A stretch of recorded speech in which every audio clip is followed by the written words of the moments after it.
얼마나 은혜스럽게 하시는지. 여러분들 반주자님 표정 보셨습니까? 여러분들은 못 보셨죠? 우리 교회가 이렇게 귀합니다. 네, 할렐루야. 소망이 있는 줄 믿습니다. 예, 하나님 이렇게 찬양할 수 있는 교회가 흔치 않아요. 드뭅니다. 예, 우리 글로리아도 너무 감사하고 우리 갈보리도 너무 감사합니다. 예, 말씀을 전에는 까먹었습니다. 제가 우리 옆에 분들에게 이렇게 축복하면서 우리 한 번 더 인사했으면 좋겠습니다. 오늘 하나님이 당신을 주목하십니다. 예.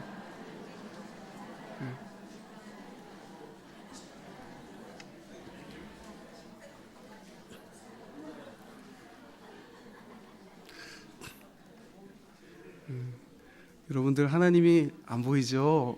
근데요, 여러분 옆자리에 그리고 여러분 앞에 그분이 앉아 계심을 믿습니다. 주님은 온 땅에 충만하셔서 여러분들 너무너무 사랑하십니다. 여러분들이 아파할 때 함께 눈물 흘리시고 여러분들이 기뻐할 때 함께 기뻐하시고 고난 속에서 절망 가운데 허덕일 때에도 무릎 꿇고 기도하는 그 모습을 지켜보고 계십니다. 우리 주님은 너무 좋으신 분이세요. 그런데 우리가 신앙생활 하다 보면은 어려움들이 있어요. 예, 그렇죠. 여러분들은 어떤 게 어렵습니까? 어떤 게 여러분들을 힘들게 하시는지요? 어떤 분들에게 물어봤더니 목사님 시간을 내는 게 어렵습니다. 삶이 너무 바빠서 주일 성소조차 간신히 하는데 다른 거 하기 너무 어렵습니다. 또 어떤 분들은 이렇게 얘기합니다. 목사님 헌금 내는 게 너무 어렵습니다. 가정 형편이 너무 어려워가지고 드리고 싶어도 드릴 게 없네요. 아니면 내 마음속에 아직 믿음이 자라나지 못해서 주님께 드릴 수 있는 마음의 여유가 없어요. 목사님 괴로워요 하면서 이야기하시는 분들도 계시고, 또 어떤 분들에게는 교회 안에서 은혜로운 설교를 듣고 싶은데 그럴 수 없어서 괴로웠어요. 목사님 저도 CBS를 탁 틀면은 거기에 얼마나 목사님들이 설교를 잘하시는지 목사님 저도 막 은혜 받고서 막 맞아 하면서 하는데 한편으로는 왜 난 저렇게 못할까 하면서 주눅이 들기도 하는 그런 저의 모습. 그리고 또 어떤 사람들에게는 정말 이 세상에 소망이 없다, 이 패역한 세대 가운데 뉴스만 탁 틀면은 다 안 좋은 소식들 나오고 세상에 정말 제대로 된 사람이 없고, 그런데 교회는 그 세상 가운데 빛과 소금이 되어야 하는데 정작 빛과 소금이 되어야 될 이 교회가 정직하지 못하고 공의를 잃어버려서 사사로운 이익 때문에 이해관계에 얽혀서 분쟁하는 그 소식들을 들을 때 참 이게 고통스럽습니다. 신앙 가운데 하시는 분들이 있습니다. 오늘 이 자리에 계신 여러분들은 어떤 마음의 영적 고통을 갖고 계십니까? 저 또한 이런 고통이 있습니다. 신앙생활하는 가운데. 궁금하시죠? 그 고통은 정말 저를 괴롭게 합니다. 가끔은 정말 이런 생각하면 안 되지만 죽고 싶다라는 생각이 들 정도로, 아마 지옥이 없었다면 하나님 그만 살고 싶다는 생각이 정말 들 정도로 저를 고통스럽게 하는 그 문제가 있습니다. 그것은 바로 죄의 문제입니다. 저에게 있어서 죄가 힘든 이유는 죄 그 자체라기보다도 내가 너무너무 사랑하시는 우리 예수님, 성령님, 또 우리 높은 보좌에 계신 그 천사들이 경배하는 하나님, 영광의 광채 속에 둘러싸이신 그분을 대면할 때 마음속에 쏟아 부어주시는 그 은혜와 사랑과 감격이 있는데 이놈의 죄가 그걸 끊어내버리는 거예요. 하나님과 나의 관계를 단절시킬 때 얼마나 괴롭고 힘들고 사람의 앞에 서고 만나기가 두려워지게 하는지 괴롭습니다. 그래서 예수님도 십자가에 달려 죽으실 때 마지막 순간에 이런 말씀 하셨습니다. 엘리 엘리 라마 사박다니. 무슨 뜻입니까? 나의 하나님 어찌하여 나를 버리시나이까. 주님은 죄가 없으셨지만 우리의 모든 죄를 뒤집어 쓰시고 채찍에 맞아 피투성이가 되시고 십자가에 못 박혀서 6시간 동안 피를 흘리시면서 아무런 기력이 남아있지 않은 그 고통 속의 상황 속에서 얼마나 이것보다 더 하나님과 관계가 끊어지는 게 괴로우셨든지 마지막 힘을 다하여서 엘리 엘리 라마 사막다니 하면서 마지막 외마디 절규로 호소하셨던 것입니다. 주님은 육신의 죽음보다 이 온갖 죄를 뒤집어 쓰시고 죽음심으로 하나님과 단절되었던, 영원히 하나님과 함께 계셨던 그분이 우리 죄 때문에 그 순간 이런 깊은 고독과 단절을 맛봐야 됐다는 것입니다. 하나님의 생명이 끊어진다는 것은 무엇입니까? 그 순간 지옥이 우리를 덮는다라는 것입니다. 여러분들, 저는 지옥 얘기할 겁니다. 많은 목사님들이 하지 말라 그랬는데 왜냐하면 성경이 있다고 하니까. 지옥은 어떤 곳입니까? 아무런 기쁨이 없는 곳입니다. 그것은 회개도 없고 용서도 없고 자비도 없는 곳입니다. 영원한 고통 속에서 마귀와 사단의 놀이개가 되어서 죽고 싶어도 죽을 수 없는 그 살을 찢는 고통을 견디며 썩지 않는 구더기가 우리의 살을 파먹고 불타는 연못 속에서 수많은 사람들이 뒤엉켜서 고통받는 그곳, 가지 말아야 됩니다. 여러분 안 가실 거죠? 여기 안 가겠다고 또 이렇게 경보가 울리기 시작합니다. 정말 가시면 안 됩니다. 딴 데는 다 가도 거긴 가면 안 돼요. 그래서 제가 어떤 간증을 보니까 한때 주먹세계 조폭으로 이름을 날리던 분이 계셨는데, 그분이 무서운 게 없어요, 주먹이면 다 해결돼요, 막 다 깨부셔요, 막 법이 없이 막 살고 이런 분인데, 어느 날 예수님께서 그 영혼을 환상 중에 지옥으로 데려가셨습니다. 지옥에 갔는데 얼마나 무시무시하든지 그렇게 겁이 없고 두려움이 없었던 그가 집에 와서 그 덩치 큰 아저씨가 이불을 뒤집어 쓰고 몇 날 며칠을 벌벌 떨었다고 합니다. 자다가도 바람이 쉥 불면은 놀래가지고 벌떡벌떡 일어나면서 정말 지옥은 안 가겠구나. 주님이 천국도 보여주셨는데 만약 천국만 보여줬으면은 저렇게 좋은 곳도 있구나, 저런 좋은 데 가는 사람들 좋겠다 하면서 자기는 예수 안 믿었을 거라고 합니다. 근데 지옥을 다 보여주시니까 저기는 가면 안 되겠다, 저기는 절대로 가면 안 되겠다 그러면서 예수 믿게 되었다라는 것입니다. 원래 지옥은 사탄과 마귀를 가두시려고 하나님이 만드신 곳입니다.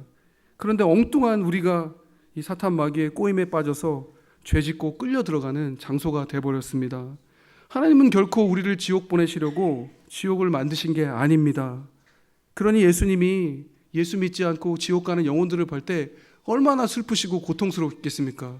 그거 우리가 가야 될 때가 아닌데, 하나님의 형상을 닮은 우리들이 죄 가운데 빠져서 마귀의 꼬임에 빠져서 그곳으로 들어가는 모습을 보면서 주님은 우리 자신보다 더 아파하시며 눈물 흘리시며 너무 가면 안 됐기에 이 땅에 직접 오셔서 십자가에 박혀 죽으신 것입니다. 하나님이 우리에게 가진 생각은 예레미야 29장 11절에 보면 여호와의 말씀이라 너희를 향한 나의 생각을 내가 아나니 평안이요 재앙이 아니니라 너에게 미래와 희망을 주는 것이니라. 할렐루야. 하나님은 우리에게 고통 주길 원하시는 분이 아닙니다. 심판하시려고 오신 분이 아니라 오히려 그 심판 속에서 우리를 건지시고 싶어 하신 분이라는 것입니다. 그분의 계획은 어떻게 해서든지 우리를 구원하려는 데 있습니다. 많은 사람들이 얘기를 나누다 보면 하나님 오해하고 있습니다. 성경을 보니까 왜 하나님은 아말렉 족속에 모두 어린아이까지 다 진멸하라고 하셨습니까? 너무 잔인한 거 아십니까? 왜 하나님은 아브라함에게 그 독자 하나밖에 없는 아들 이삭을 바치라고 하시, 이해가 안 됩니다. 왜 하나님은 아들 예수조차 십자가에서 죽게 내버려 두신 겁니까? 하나님은 정말 사랑의 신이 맞느냐라고 이렇게 물어보시는 분들이 계십니다. 그런데 여러분, 성경 전체를 읽어보면 우리는 하나님의 뜻과 계획이 오직 한 가지라는 것을 알게 됩니다.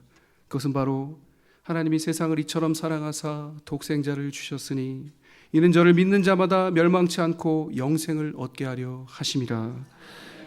여러분, 하나님을 오해하지 마시기 바랍니다. 누가 자기 품 안에 있는 아들을 내어주기까지 여러분의 영혼을 걱정해 주겠습니까? 제가 그렇게 할 수 있겠습니까? 조금은 하는 척 하겠죠. 하지만 우리 하나님만큼 하실 수 없을 겁니다.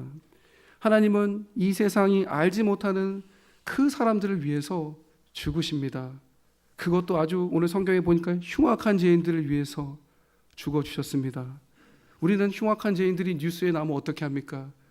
잘 됐다, 저놈 저거 하면서 욕을 한마디 더 얹거나 옆에 돌이 있으면 하나 더 던지는 우리인데, 하나님은 그렇게 하지 않으시고 오직 우리를 자기의 형상대로 만드셨기에 얼마나 소중히 여기시는지. 그래서 지금 저와 여러분들이 죄임에도 불구하고 이 자리에 있는 거 아닙니까? 할렐루야. 하나님은 우리를 아들이라고 불러주십니다. 하나님 우리를 딸들이라고 불러주십니다. 영원한 고통 속으로 빨려 들어가는 우리들을 막기 위해서 생명을 주십니다. 삼위일체의 하나님은 셋이며 하나이신 분이십니다. 그래서 예수님을 십자가에 죽이기로 결정하셨다는 것은 이 하나이신 세 분이 엄청난 고통과 대가를 치르시겠다는 말씀입니다. 여러분, 하나님이 누굽니까? 지구의 왕이십니까? 달의 왕이십니까? 예, 우리 하나님은 온 세상 우주의 왕이십니다. 여러분, 이 지구가 얼마나 작은지 아십니까? 예? 되게 넓어 보이죠? 나는 32평, 56평, 78평 산다고 얘기하는데, 예, 이 우주 속에서 본 이 지구는 얼마나 작은지, 근데 그 지구 속에 살고 있는 우리들은 얼마나 더 작은지 너무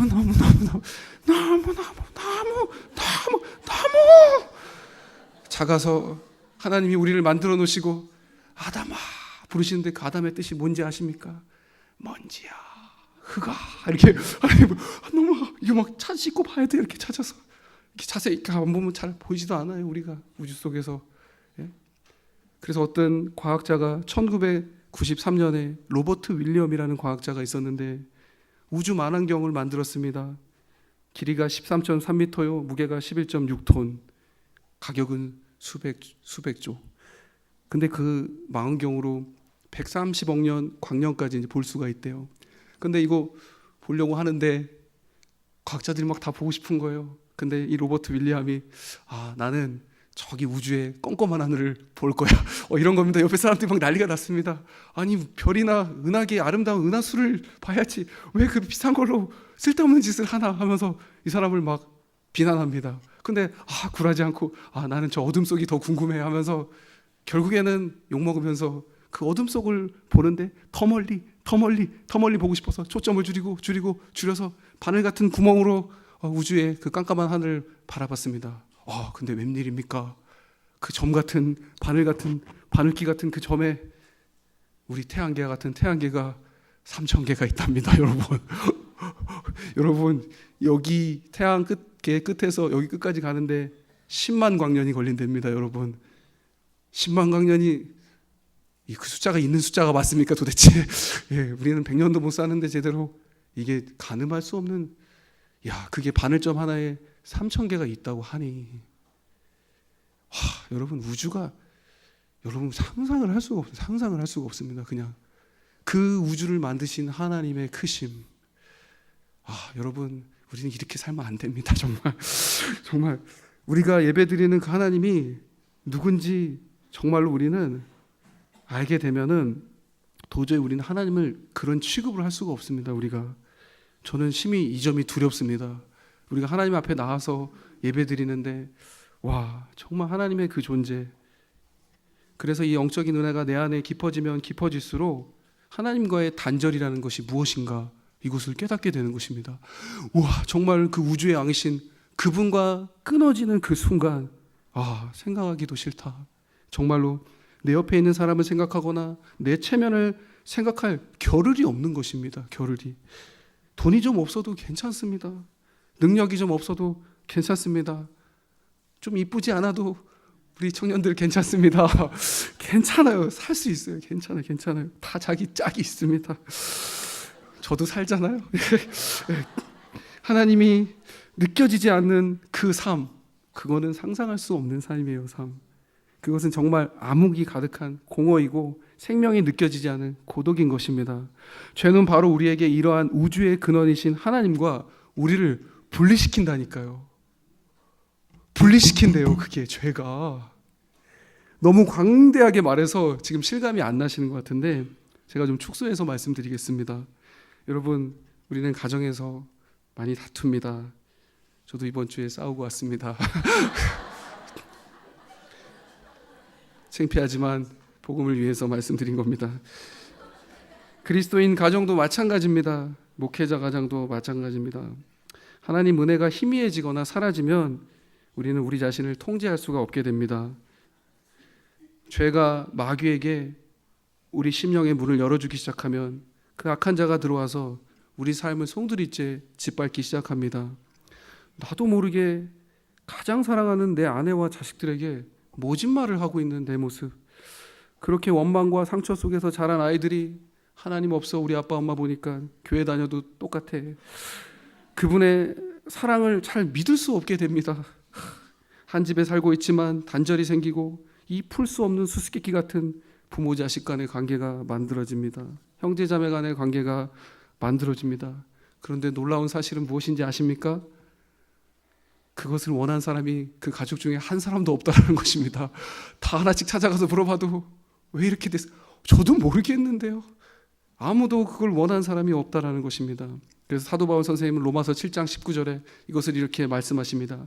내가 원하는 바 선은 행하지 아니하고 도리어 원하지 아니하는 바 악을 행하는도다.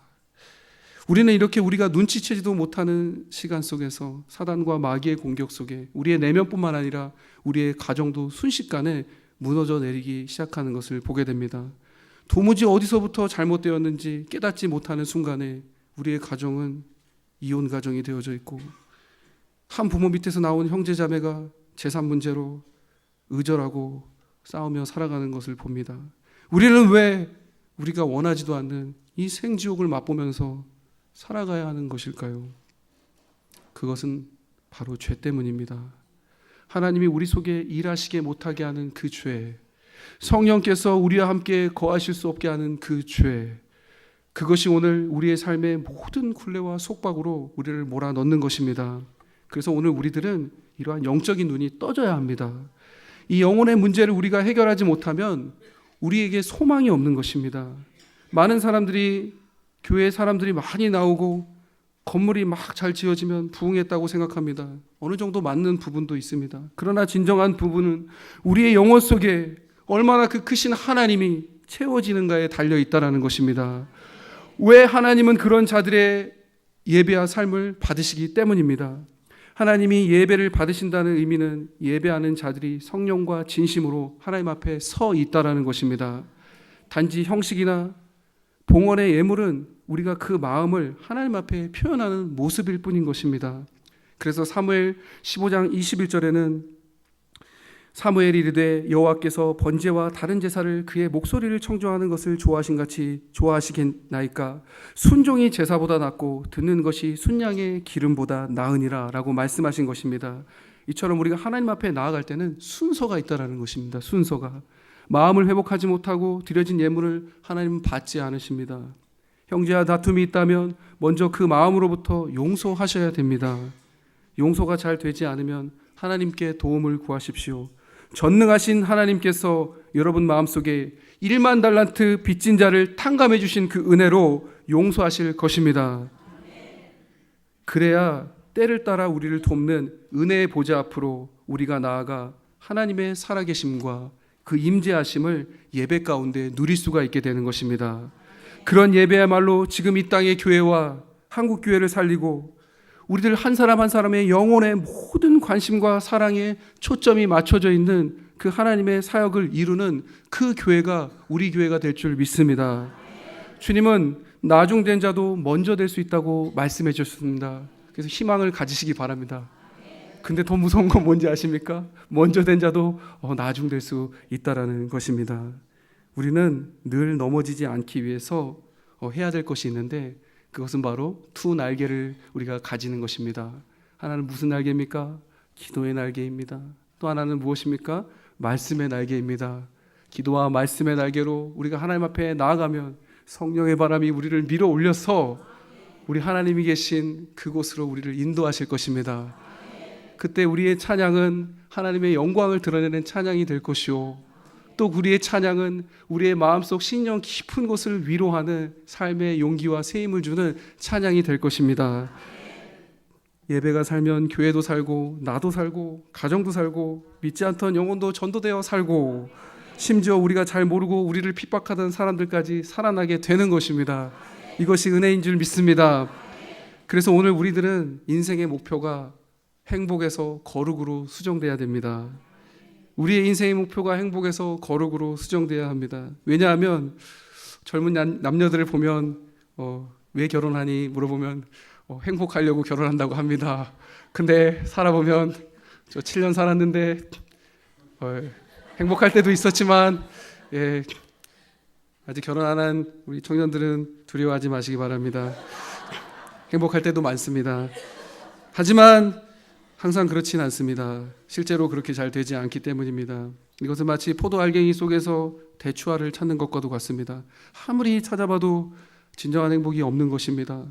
그 성경에 보니까 노아의 홍수 이전 사람들도 행복해지려고 시집가고 장가가고 그런 일들에만 몰두해 있었습니다. 그런데 그 중에서 딱 한 사람, 노아 한 사람만은 하나님을 향해 그 시선을 고정하고 바라보고 있었습니다. 어린아이처럼 하나님을 바라보면서 하나님이 뭐라고 말씀하시는지 그의 뜻을 준행하기 위해서 머물러 있었습니다. 그랬더니 하나님은 어떻게 하십니까? 노아의 가정을 그와 그 가정을 우리 장로님 아까 기도해 주셨던 것처럼 구원의 방주로 삼으셔서 구속해 주셨습니다. 우리 삶의 부부관계, 가정, 하나님의 거룩을 향해서 나아갈 때 회복되어질 줄 믿습니다. 우리 진정한 행복의 주인이신 하나님을 우리가 알아가는 것, 그것이 바로 거룩인데 그 하나님을 바라보면서 우리 연인들이 또 부부들이 우리 가정의 부모 자식들이 함께 거룩을 향해 나아가니까 얼마나 영광스러운 하나님이 복 주시고 또 복 주시는 것입니다. 그래서 성경 마태복음 5장 8절에는 예수님께서 마음이 청결한 자는 복이 있나니 그들이 하나님을 볼 것이며, 이것은 무엇입니까? 반대로 말하면 마음이 청결치 못하면 도무지 하나님을 우리가 볼 수 없는 존재로 살아간다는 것입니다. 거짓이 없이 하나님께 다가가야지만 우리는 그분을 만날 수가 있습니다. 그러나 문제는 그런 사람이 한 사람도 단 한 사람도 없다라는 것입니다. 로마서 3장 10절에 기록된 바 의인은 없나니 하나도 없으며, 저는 올해 나이가 40인데 더 들어 보입니까? 40 맞습니다. 민증 보여드리겠습니다. 오시면. 근데 가끔 주님께 이렇게 말씀드립니다. 주님, 저 빨리 천국 좀 데려가 주세요. 점점 한 해 한 해 갈수록 죄만 늘어나는 것 같습니다. 그러면 옆에 있던 저희 사모님이 이렇게 말합니다. 당신 지금 가면 안 돼. 왜? 혼자 남으면 외로울까 봐? 아니, 한 게 없잖아. 주님 보면 민망할 거야. 아, 그렇구나. 제가 아직 이 땅에 남아있는 것은 아직 무언가 주님과 여러분들을 위해서 할 일이 남아있어라고 저는 굳게 믿고 있습니다. 사랑하는 성도님들, 우리는 정말 아직 할 게 남은 사람들입니다. 그러기 위해서 오늘부터 우리가 시작해야 될 것은 우리 속에 선한 양심을 회복하는 일입니다. 그러면 무엇이 우리를 선한 양심으로 인도합니까? 히브리서 9장 14절에 보니까 하물며 영원하신 성령으로 말미암아 흠없는 자기를 하나님께 드린 그리스도의 피가 너희를 어찌 양심의 죽은 행실에서 깨끗하게 하고 살아계신 하나님을 섬기게 하지 못하겠느냐. 예수님의 보혈의 능력은 바로 여기에 있습니다. 우리를 위해 십자가에 죽으신 예수님의 피만이 우리의 양심을, 이 때 묻은 양심을, 제 가운데 얼룩진 양심을 씻어내신다라는 것입니다. 우리를 죽은 행실로부터 돌아오게 하신다라는 것입니다. 이러한 사람들은 하나님을 마치 눈앞에 계신 살아계신 분으로 믿을 수 있게 된다라는 것입니다. 기적 같은 일입니다. 제가 사랑하는 동역자 중에 제가 정말 존경하고 좋아하는 친구 한 사람이 있습니다. 그는 이제 4월 초가 되면 저기 이집트 애굽 땅으로 선교사로 떠나게 됩니다. 사랑하는 아내와 품 안에 어린 두 아들을 데리고 갑니다.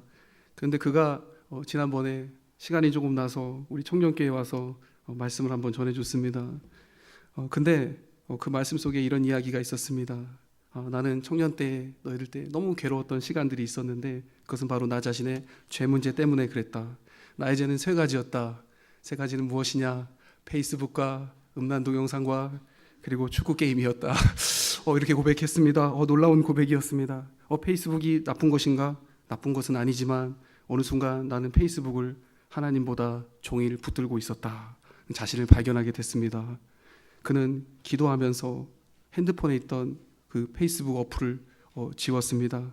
물어봤더니 지금도 없다고 합니다. 네, 어떻게 보면은 이게 되게 너무 극단적이고 미련해 보일 수 있는데 저는 그 마음이, 그 심정이 너무 이해가 되는 겁니다. 십계명이 우리에게 말하는 우상은 구약시대에 나오는 바알이나 몰렉과 같은 신상만을 말하는 것이 아닙니다. 우리가 하나님보다 소중하게 생각하는 그것, 하나님보다 더 집중하고 있는 그것이 바로 우상입니다. 이 우상 자체가 문제가 있다기보다도 더 심각한 문제는 그것이 우리를 영원한 생명이신 그 하나님으로부터 끊어지게 한다는 것이 문제인 것입니다. 그래서 우리에게 새 생명을 늘 주시길 원하는 하나님은 이 우상을 정말로 미워하십니다. 왜냐? 하나님 자신보다 우리들 때문에, 정말로 그것 때문에 하나님과의 그게 끊어지시니까 하나님 그 우상을 미워하시는 거예요. 저는 어떤 날 TV를 딱 틀었는데 영화를 봤습니다. 근데 영화를 봤더니 영화가 제목이 테이큰이었는데 여러분 보셨습니까? 예, 테이큰이란 영화 가끔 명절날 해주는 것 같은데 틀었더니 내용이 이렇습니다. 외국에 딸이 여행을 갔습니다. 근데 여행 가자 얼마 안 돼가지고 인신매매단한테 이 딸이 납치가 됐습니다.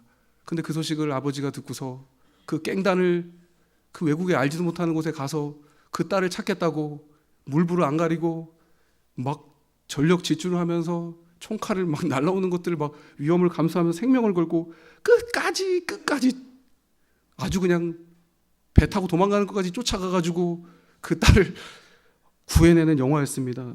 저는 이 모습 속에서 하나님을 보게 되었습니다. 하나님은 우상에게 빼앗긴 우리들을 구하시려고 그 아버지와 같이 끝까지 우리를 사랑하시고 우상을 붙들고 있으면 우리를 얼마나 흔드시는지. 여러분들, 광야는 정말 우상을 내려놓는 곳입니다. 여러분 지금 삶이 고통스럽다면 하나님이 여러분들 정말 사랑하시는 겁니다.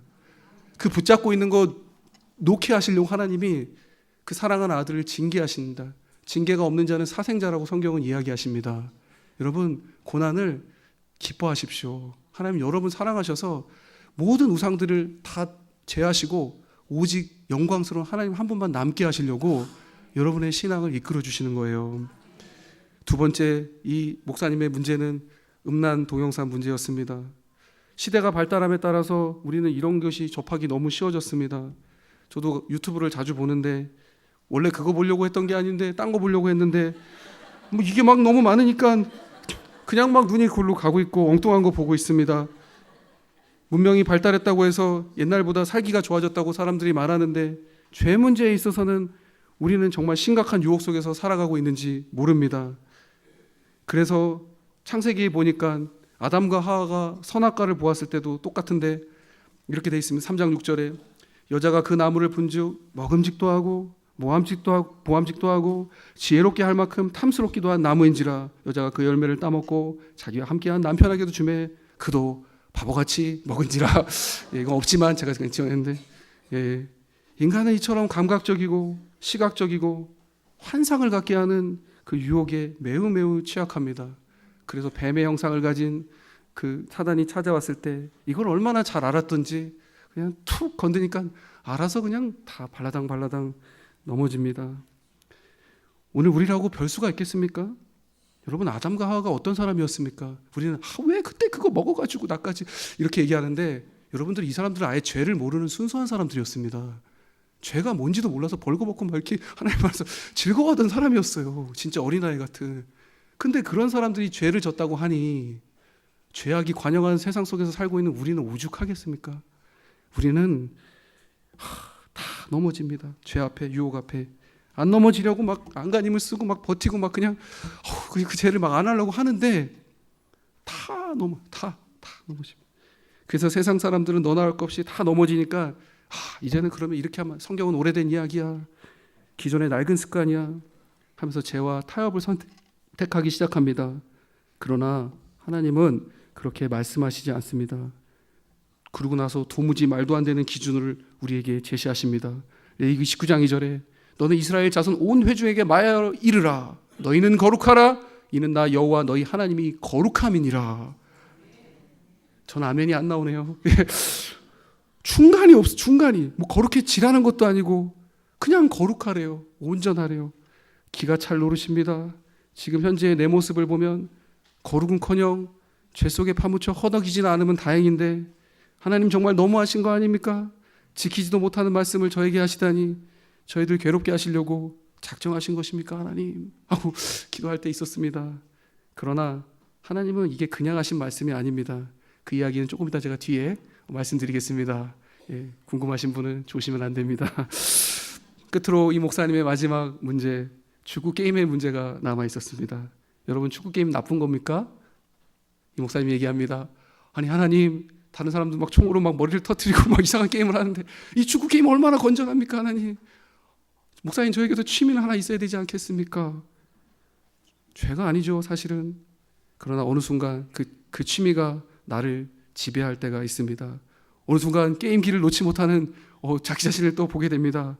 그것이 나의 시간과 삶의 우선순위를 통제하고 있을 때 우리는 내려놓아야 되는데 내려놓을 수가 없죠. 막 새벽에 밤을 샙니다. 제가 아는 목사님은 그렇게 다짐을 하고 하나님 이게 아니군요 하면서 게임기를 들고 나서 망치로 바깥에서 깨부셨습니다. 하나님 감사합니다. 저는 자유를 얻었습니다. 그런데 일주일 있다가 다시 샀습니다. 다시 또 버튼을 누르면서 빠져들고 있습니다. 이거 아니지 하나님 저 이러면 안 됩니다 하면서 또 들고 가서 두 번째 게임기를 깨뜨렸습니다. 그러고 나서 주여 감사합니다. 그런데 한 달 있다가 또 이거를 게임기를 누르고 있습니다. 주여 용서하소서. 이제는 깨는 것도 두려워서 껌을 비닐봉지에 넣어가지고 그거를 안 보이는데 깨뜨립니다. 주여 제발 이 죄에서 벗어나게 하여 주시옵소서. 6번, 7번, 8번 10번을 그랬다고 합니다 여러분. 그리고 그때 깨달았다고 합니다. 나는 쓰레기구나. 정말 어쩔 수 없는 인간이구나. 길이 없구나. 몹시 고통스러웠습니다. 자기 자신의 실체를 본다는 것만큼 두렵고 괴로운 일이 없습니다. 더 이상 자기 안에 답이 없다고 느껴질 때 정말 갈 데가 없습니다. 그런데 그때 이분은 몰랐겠지만 그 인생에서 진정한 회개가 시작되는 순간이 바로 그 지점이었다는 것입니다. 그가 고통 속에서 몸부림치면서 정말 아무 데도 갈 데가 없어서 교회 주님의 십자가 앞에서 그냥 무릎을 꿇었습니다. 하염없이 울었습니다. 은혜 때문에 운 게 아니라 자기 모습이 너무 한심해가지고 울었습니다. 남들은 그에게 모범적으로 신앙생활 잘하고 교회에서 제자훈련 잘 받고 공동체를 섬기고 모든 교인에게 칭찬받고 술도 안 먹지 담배도 안 먹지 주변에 다 착하다고 하는 호인이라고 인정하는데 그였는데 주님 앞에 그가 무너져 울고 있는 것입니다. 왜냐? 뼛속까지 자기가 죄인이란 사실에 주님을 사랑한다고 말하지만 늘 위선자처럼 살아가는 자기 자신의 모습에 자포자기하는 심정으로 십자가 앞에서 울었던 것입니다. 그런데 그 순간에 주님께서 그에게 찾아와 환상 중에 말씀해 주셨습니다. 그렇게 울면서 기도하고 있는 그가 자신의 모습을 보게 되었습니다. 저건 안 돼. 그런데 자기 모습이 점점 작아지더니 마치 하나의 작은 점과 같이 보이기 시작했습니다. 그런데 놀라운 게 눈을 앞에 고개 들어 보니까 거대한 끝을 알 수 없는 주님의 십자가가 무릎 꿇고 울고 있는 그 앞에 서 있었다는 것입니다. 그러면서 주님이 말씀하시길, 재현아, 나의 십자가가 너의 이 작은 죄를 덮을 수 없겠느냐. 그 목사님 그 자리에 통곡하고 울었습니다.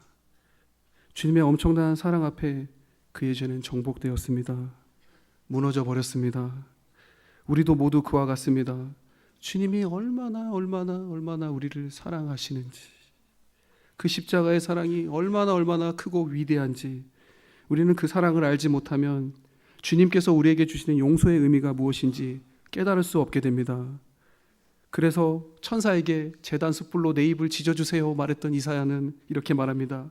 여호와께서 말씀하시되 오라 우리가 서로 변론하자. 너희의 죄가 주홍같이 지라도 눈과 같이 희어질 것이요 진홍같이 붉을지라도 양털같이 희게 되리라.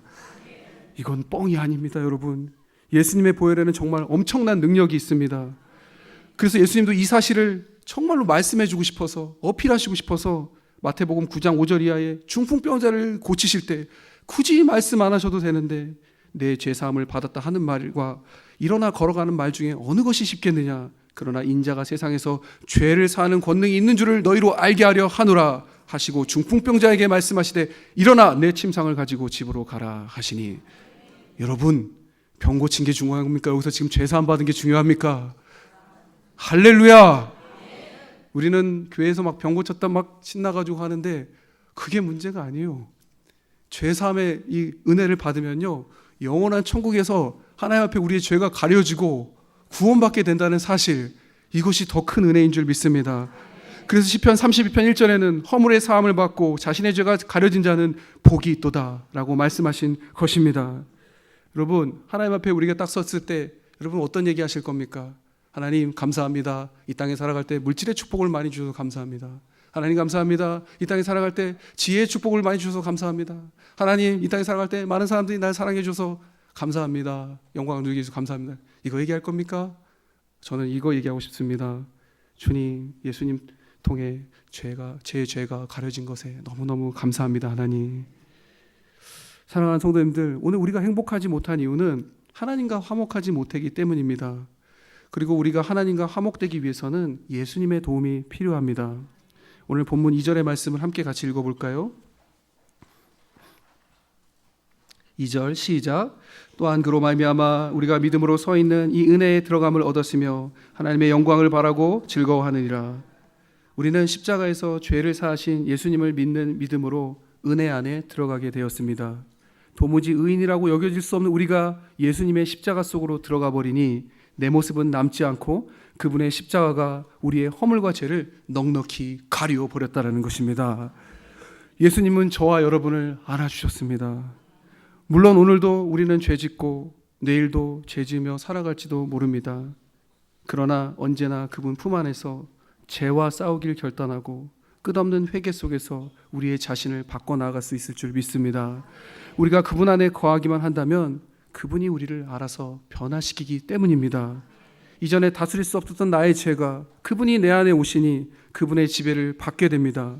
마치 무서운 서커스단의 사자가 으르렁거리는데 그 중심에서 조련사가 채찍을 휘두르며 그 무서운 사자들을 다스리는 것처럼 오늘 우리 육신의 죄성이 들끓고 있을 때 그것을 우리 통제할 수 없지만 우리 속에 예수님이 오셔서 조련사가 되셔서 그 죄악의 그런 무서운 죄성의 짐승들을 통제해 주실 수 있는 것입니다. 여러분, 이런 승리를 맛보셨습니까? 그런 승리를 맛본 사람들은 이렇게 말할 수밖에 없습니다. 하나님이 정말 살아계신다. 하나님이 내 안에 기적이시다. 하나님이 나와 함께 하신다. 할렐루야. 그런 삶은 간증이 터져 나옵니다. 주일날 와서 예배 드리는 예배가 그냥 예배가 아닙니다. 너무나 영광스러운 얘기입니다. 내가 이길 수 없었던 그 죄의 문제를 하나님께서 해결하시는 그 승리의 예배, 영광의 예배, 하나님을 향해 나아가는 그 빛되는 생명의 예배, 그것을 우리가 드리게 된다는 것입니다. 이런 사람들을 오늘 어떤 사람이라고 말합니까? 오늘 본문 3절에 보니까 환난이 와도 즐거워하나니. 할렐루야. 여러분, 얼마나 담대합니까? 지금 주님이 나와 함께 하시니 배고픔도 풍랑도 외로움도 문제가 되지 않는다라는 것입니다. 그리고 또 말씀하십니다. 환난은 인내를, 인내는 연단을, 연단은 소망을 이루는 줄 알미로다. 무엇입니까? 주님께서 영적 지혜를 그에게 부어주신다는 겁니다. 이전과 같이 눈으로 세상을 바라보는 게 아니라 전혀 새로운 영적인 지혜의 눈으로 세상을 바라보는 안목을 주시게 된다는 것입니다.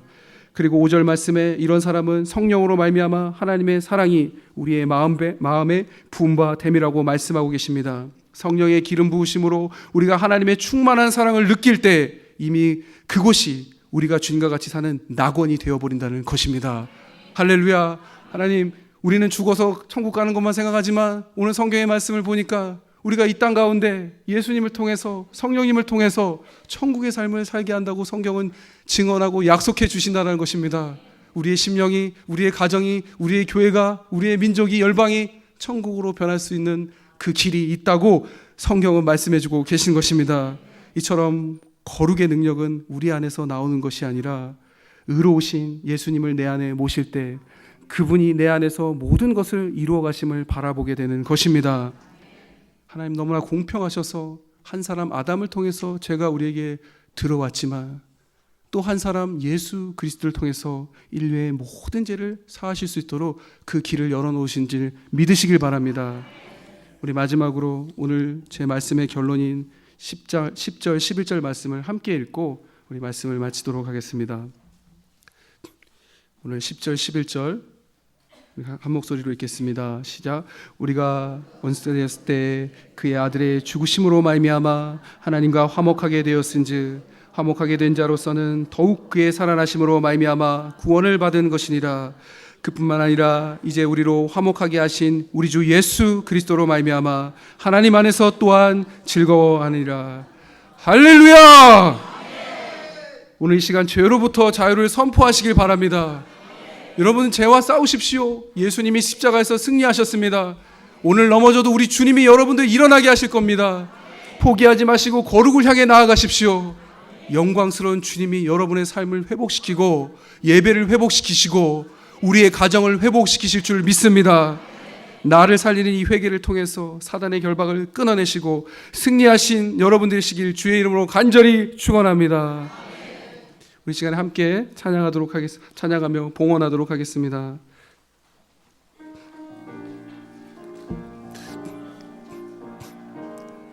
주님 주실 화평 믿음